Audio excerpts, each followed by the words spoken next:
Diversity management is crucial to ensuring a productive and cohesive work environment.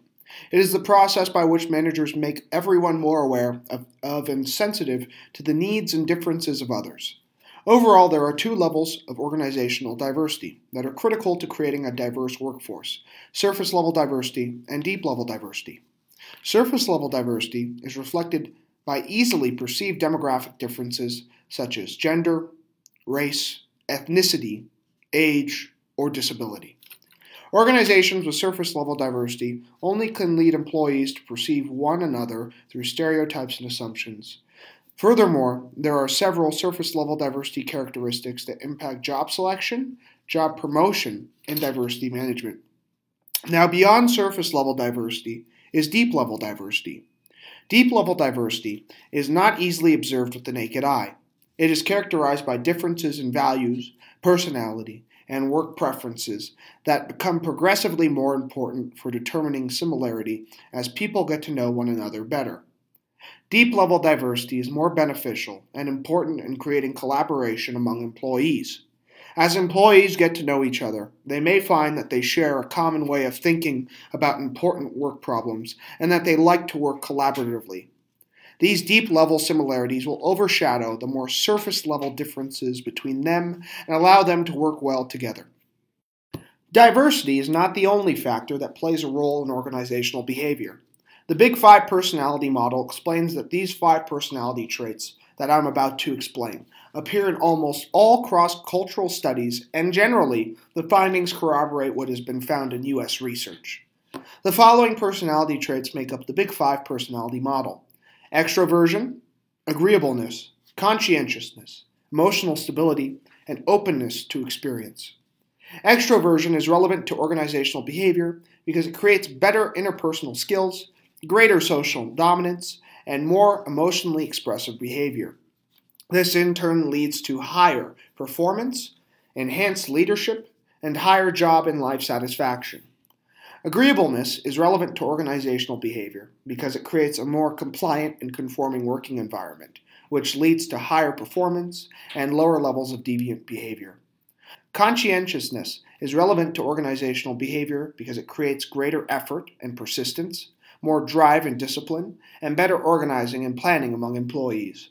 Furthermore, this leads to higher performance, enhanced leadership, and greater employee longevity.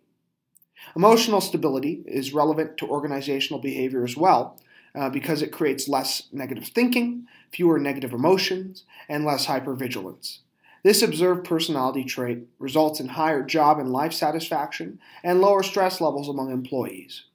Lastly, openness to experience is relevant to organizational behavior because it creates increased learning, more creative employees, and a more flexible and autonomous working environment, which in turn leads to an increase in training performance, enhanced leadership, and a workforce that is more adaptable to change.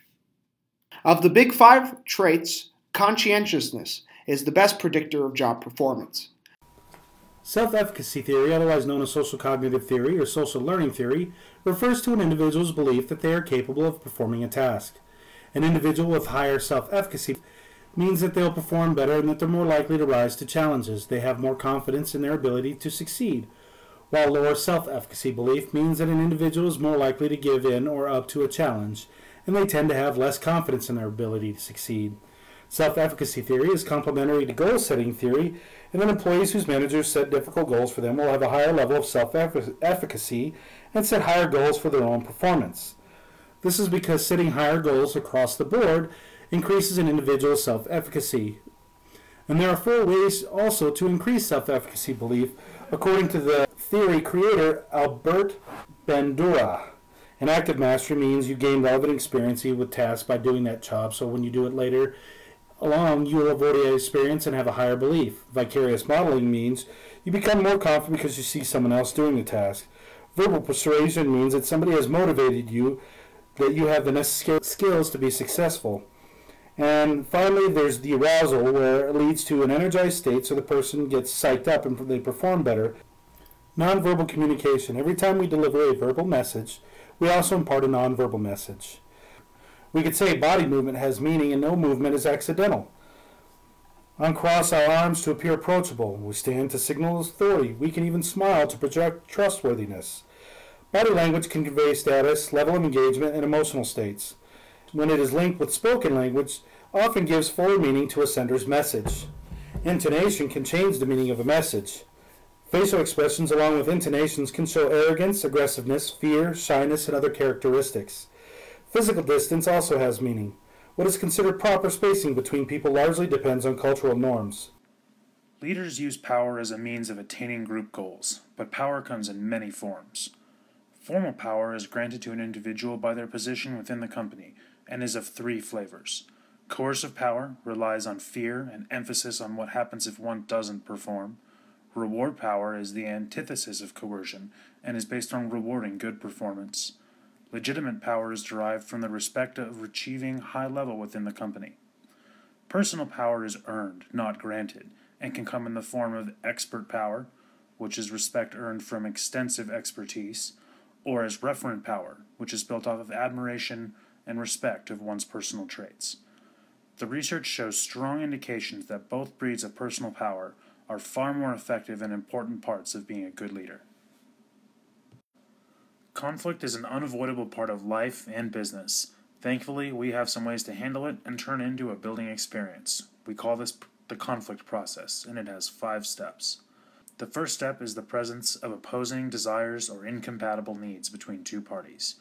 As a disagreement develops, we become cognitively aware of it, perceiving and feeling tension and anxiety that can lead to a hostility. At this point, we often begin to take things more personally. Determining intentions is where we compare parties in conflict with their levels of assertiveness and cooperativeness to determine how to move forward. The behavior stage is where things really get exciting. This is when all the previous factors added together cause a reaction that can be settled quickly or can escalate to a riot. As the smoke clears from the battlefield in stage 4, the outcome can be either functional, meaning that people learn from conflict and are better for it, or dysfunctional, in that it is a destructive outcome with many consequences. Though we've learned a lot this semester, we are left with some questions. How detrimental can a lack of understanding of nonverbal communication really be cross-culturally? With regard to diversity management, is the U.S. business culture moving forward or backward? How can we, as, hopefully, future managers, try our best to lead with personal power over formal power?